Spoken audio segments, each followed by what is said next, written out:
Olá, olá! Muito bom dia para você nesse lindo sábado. Estamos começando mais um café pedagógico. Nós estamos no nossa parte 3 dos estilos de aprendizagem. Se você está assistindo pela primeira vez a nossa live de estilos de aprendizagem, eu peço para que você depois assista a parte 1, a parte 2, para você conseguir entender um pouquinho do assunto, né? Nossos encontros pela manhã são específicos para professores? Não. Pais podem estar participando, alguns alunos eu sei que acabam entrando para poder dar uma olhadinha, assiste um pouquinho, depois sai. E o que a gente vai estar falando sempre vão ser questões que a gente encontra dentro da sala de aula, mas que também são situações que podem acontecer dentro de casa, né?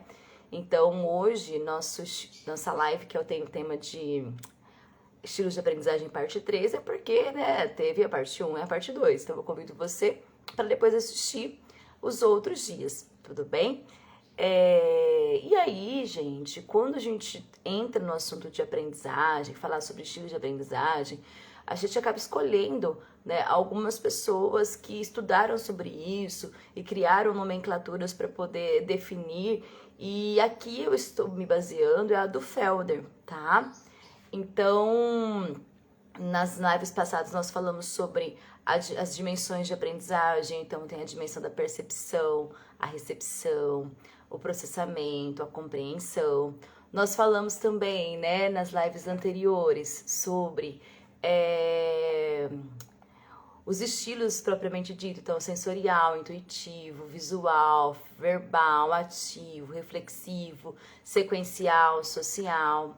E a gente também trabalhou os fatores, né, físicos, emocionais e cognitivos que estão relacionados com os domínios proposto por Aquino, que são os domínios da aprendizagem. E é para hoje que nós temos de informação, né? O que vai ter nessa live de hoje é a gente tentar ajustar as dimensões, ajustar os domínios, ajustar os estilos de aprendizagem com a forma como nós vamos dar aula. Porque como eu falei para vocês, nas nossas lives anteriores, o professor ele tem o hábito de tentar colocar o estilo dele nas suas aulas. E às vezes o estilo dele não é a forma como que todo mundo aprende, né? Então, se o aluno é mais sensorial e o professor estiver sempre no intuitivo, aquele aluno vai ser prejudicado na hora de receber o conhecimento, né? Então, a gente tem que tentar mesclar. Vai ter que ter momentos para trabalhar o mesmo assunto, tá, gente? O mesmo assunto de formas diferentes, para que a criança receba o conteúdo e ela consiga compreender. É fácil? Não. Mas principalmente se o seu conteúdo, ele como é que falo? Que ele aprende na aula 1, ele vai precisar continuar para a aula 2, depois para a aula 3. Nessa aula 1, você tem que ter conseguido atingir quase que a maioria da turma, se não a maioria, né? E uma coisa muito importante que nós, professores, temos que deixar bem claro é a respeito da nossa forma de trabalhar com os alunos. As famílias precisam saber qual é a sua forma. Então, existe aquelas reuniões de início de ano, que a gente acaba se apresentando para as famílias. Ou as famílias também podem vir marcar reunião para conversar com você e te conhecer. Então, você precisa deixar muito claro para a família como que é você na sala de aula. Né? Então, quais são as estratégias que você vai estar abordando? Então, nossa, pais, vai ter dias que eu vou começar a minha aula e eu vou questionar as crianças. Mas não é para expor o seu filho se ele sabe ou se ele não sabe. É para eu coletar informações. Então, eu vou iniciar a aula com questionamentos. Vai ter dia que eu vou fazer uma breve revisão do que está acontecendo, para eu poder ter uma noção se o seu filho tem tido o hábito de estudar todos os dias. Então, a aula foi dada na segunda, eu entrei lá na terça. Eu faço umas perguntinhas a respeito de segunda e eu tô tentando ver se ele, né, acomodou essa informação. Ah, vai ter dia, pai, que eu vou propor para eles fazer alguns trabalhos em casa, Mas eu quero que o senhor, assim, se for necessário, ajudar só um pouquinho, porque a minha prioridade é o desenvolvimento do seu filho com esse trabalho em casa, né? Então não faça por ele. Vou pedir alguns materiais para trazer, no meu caso, né, fazer experiência, mas serão coisas simples, coisas mais não tão caras, mas eu vou avisar com muita antecedência para que seu filho consiga avisar o senhor, para que você consiga providenciar. Então, assim, falar da sua forma de trabalhar com a família é muito importante, para que eles não sejam pegos de surpresa, porque as famílias já foram alunos.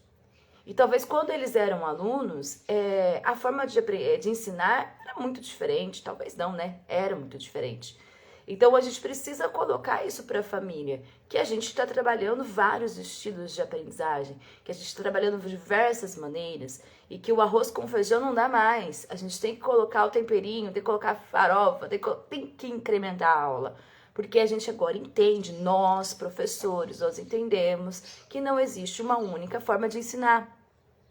Não existe. Então, quando a gente se apresenta para a família, a gente tem que deixar isso muito claro, tá? Para que eles compreendam a sua forma de trabalhar, certo? É o professor que só brinca?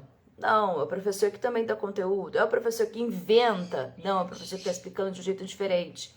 Então, é isso que vocês precisam deixar muito claro no início do ano. E até a respeito das atividades que são propostas para casa. Essa semana eu estava assistindo uma live de uma mãe, né? E ela estava contando sobre como que é a rotina de fazer tarefa na casa dela e tal. E eu sigo várias pessoas, né, referentes à educação, aprendo muito, né, com esses conteúdos gratuitos que são oferecidos, inclusive, né, por isso que eu faço isso aqui também. E essa mãe, ela estava falando assim, gente, tem professor que pede para famílias fazer recorte de revista. Mas quem é que tem revista em casa? Aí, né, os comentários, verdade, agora a gente tá tudo no digital, que não sei o que, tipo assim, acabando, tadinha, com a professora, que pediu um recorte de jornal. O que esse professor vai fazer antes de propor a tarefa? Sabe nessa reunião de início mesmo? Famílias, as crianças estão em processo, né, de alfabetização. É muito importante que elas consigam reconhecer letrinhas. E para fazer esse reconhecimento, a gente, né, vai estar estimulando de diversas maneiras. E uma delas é fazer os recortes. Então eu vou pedir para que vocês em casa tenham assim um jornal do mês, uma revista do mês, né? Pede pro vizinho, pode ser jornalzinho de propaganda do supermercado, né? Aqueles panfletinho das lojas Marisa. Deixa mais ou menos no jeito, uma quantidade, né? Para que o seu filho consiga folhear. E nesse ato de observar as páginas, procurar as letrinhas, procurar as palavras, ele também vai estar utilizando uma tesoura, que é muito importante para ele poder, então, né, desenvolver essa habilidade. Né? A tesoura facilita o movimento de pinça lá na frente quando a gente vai pegar o lápis. Então, assim, deixar claro. Não é só uma tarefa de recorte de revista. E já preparar a família, porque, gente, família é cansada, chega em casa, e aí ele vê lá no caderninho assim, recorte de revista. Realmente, pessoinhas, as famílias não têm revistas em casa. São poucas famílias que têm. Então, deixar, né, claro, antes, preparar a família antes, para não ir por água abaixo o teu projeto, as suas ideias. Então, isso é muito importante, tá? Então eu só peguei o gancho aí porque eu tava vendo assim e aquilo me entristeceu bastante, porque eu sou professora e eu entendo, né, a família também, claro, mas como que foi essa comunicação, né? Então, traga um recorte e a família, tipo, 8 horas da noite, fazendo tarefa com a criança, cadê a revista? Né? Então, assim, foi ruim pra família, a mãe ficou chateada, expôs isso na rede social, outras famílias apoiaram essa mãe, e eu tô aqui para apoiar vocês, né? Então, como que a gente faz? Né? Prepara a família antes. E mesmo preparando antes, a gente vai levar, né, receber algumas críticas, com certeza. E aí a gente tem que pegar essa crítica e pensar, peraí, é pra mim? Ou é alguma coisa que está acontecendo em casa que está, né, dando esse desequilíbrio e não é para mim, né? Então a gente tem que saber olhar e entender, senão a gente vai ficar muito triste, senão a gente vai ficar muito cansado, né? Aqui, né, também eu tava olhando aqui antes de começar a nossa live, professores que falam assim, nossa, meu Deus, no mês de maio não tem nenhum feriado. Nossa, meu Deus, eu não vejo a hora de chegar às férias. Gente, cansaço a gente sente sim, mas o professor tem que ter prazer em dar aula, tem que se realizar dentro da sala de aula. E a gente se realiza como? Quando o aluno está aprendendo. Por isso que essas lives de estilos de aprendizagem são tão importantes. Porque como é que a gente vai saber como o aluno aprende? Seguindo ali, né, pessoas que falam sobre isso. Aprendendo formas de trabalhar de maneiras diferentes para atingir os estilos de aprendizagem de cada um. E aí sim, você não vai ficar cansado, você vai ficar realizado. De verdade, esses 2 feriados que tiveram foram bons para eu organizar um monte de coisa da minha vida. Mas, ao mesmo tempo, me deu uma saudade dos meus alunos e o conteúdo que eu tinha que dar nesses dias e eu não dei, que agora eu vou ter que correr atrás, né? Então, assim, não seja o professor que deseja o feriado porque você não quer estar em sala de aula, pelo amor de Deus. Seja o professor que deseja sim um feriado para curtir com a sua família, se ele vier. Porque se não acontecer, em todas as profissões também não está acontecendo feriado, certo?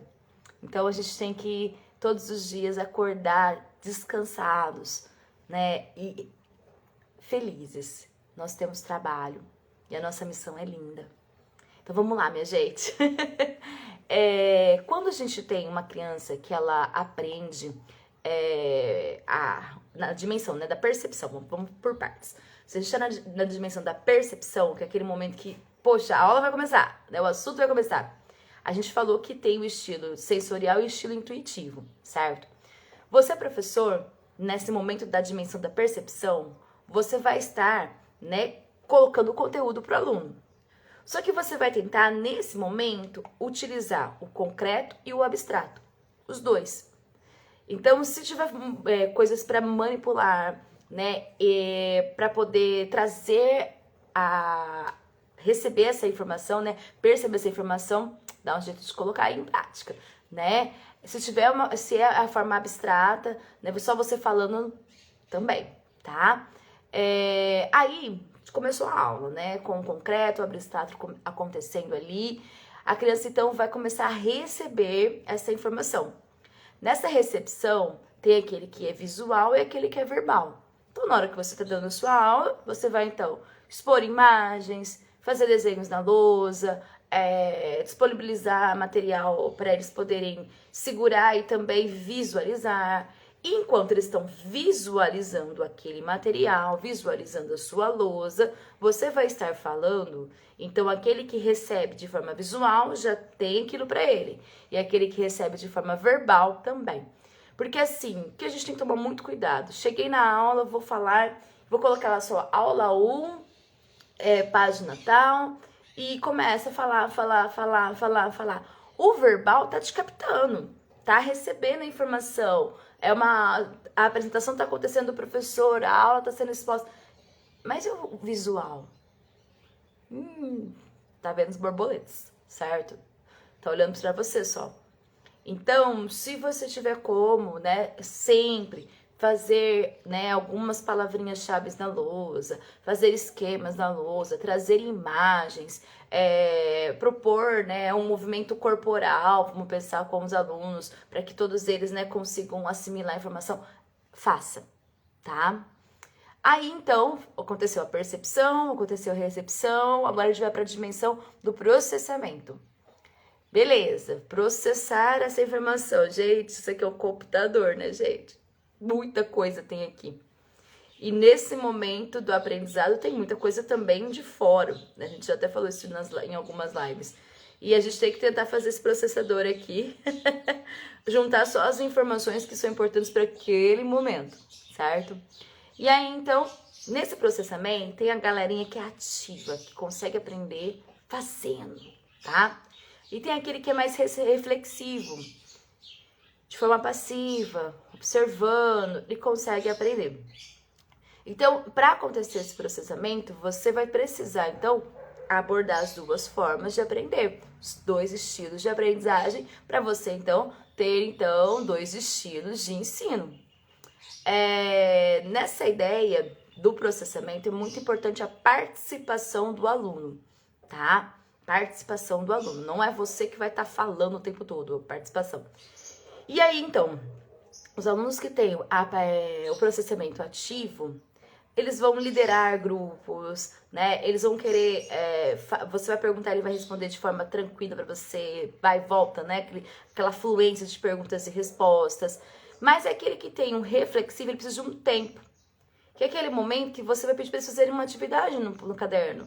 Escrever aquilo no caderno. Ou preparar em casa um trabalho. E aí ele vai trazer essa informação ali. Então, o reflexivo, ele não vai estar o tempo todo falando com você. Porque acontece, né? Aquelas reuniões de pais, a gente fala assim, nossa, né? O seu filho participa muito da aula, né? E a gente tá sempre acompanhando, a gente entende que ele tá entendendo. Aí vem uma outra família e você fala assim, poxa, seu filho quase não fala na aula. Eu nem escuto a voz dele. Eu nunca sei se ele tá entendendo ou se ele não tá me entendendo. Como é que eu faço? Espera a prova? Não. Proponho momentos para que ele consiga ter esse momento reflexivo, certo? E aí talvez, se a criança tem dificuldade de colocar o que ela pensa no papel, dá um tempo, certo? Chega pertinho dela e tenta ajudar, porque a gente tá com muita criança com dificuldade, né?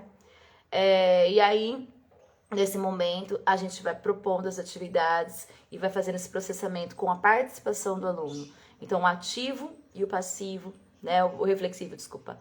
O ativo e o reflexivo, eles vão estar aprendendo. O ativo sempre de forma ativa.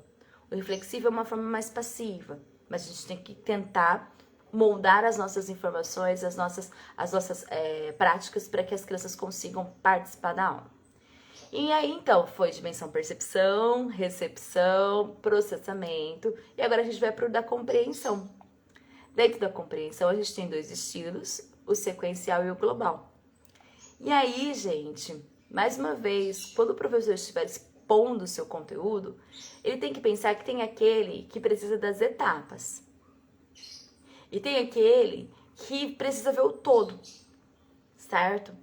Então, a gente precisa, dentro da aula, começar com as etapas e chegar no todo, ou começar com o todo e diminuir em etapas.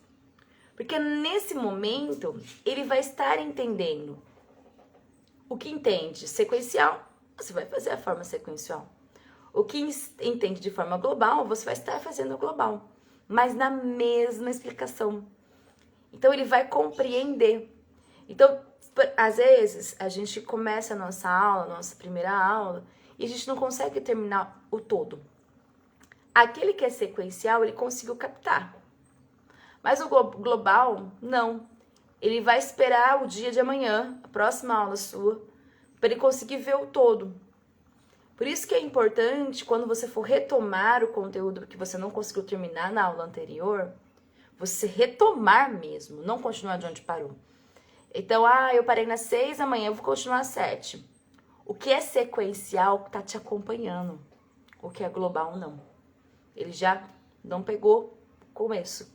Então, volte, faça uma revisão, pega a galera do sequencial, me ajuda, gente, o que foi que aprendemos? E aí o pessoal do ativo vai falando com você e tal. E aí continua, para que o global veja o todo, certo? Então, na hora que a gente for planejar a nossa aula, tem que tomar muito cuidado. Se você não conseguir terminar o conteúdo na aula, precisar na próxima retoma, para você atingir o que aprende de forma global, certo? E aí, pessoal, sempre, né? Tente inovar suas aulas, tente trazer coisas diferentes, né? Faça com que eles usem o celular, galerinha, que leva o celular para a escola, a gente sabe que leva. E a gente briga tanto para eles não usarem, para não ficar mandando mensagem para os amiguinhos, né? Mas a gente precisa fazer com que eles entendam que essa ferramenta na mão deles não é só de entretenimento. Então, essa semana, nossa, eu acho que eu fiz umas 4 pesquisas com uma classe. E fui abordando e fui escrevendo na lousa o que eles estavam pesquisando e vai. O que você achou, o que você achou? Eu achei na fonte tal. E no final eu falei, agora vocês vão guardar. Né? Agora a gente guarda o celular porque a utilidade dele já deu, certo? para que eles entendam que o celular também é para isso, para estudar, para poder ajudar, para poder acrescentar, né? Então tem os benefícios do uso do celular. Ah, mas você já deu aula para uma turminha que não tinha celular nenhum? Sim. E tinha uma proposta da apostila que era para poder colocar o QR Code e eles responderam o negócio. E ninguém tinha. E aí eu falei, gente, olha que legal, né? A gente tem crianças super classes que tem muita, né? Tá lá com a tecnologia em mãos, e tem aqueles que não, que os pais falam, não é coisa para criança. E aí?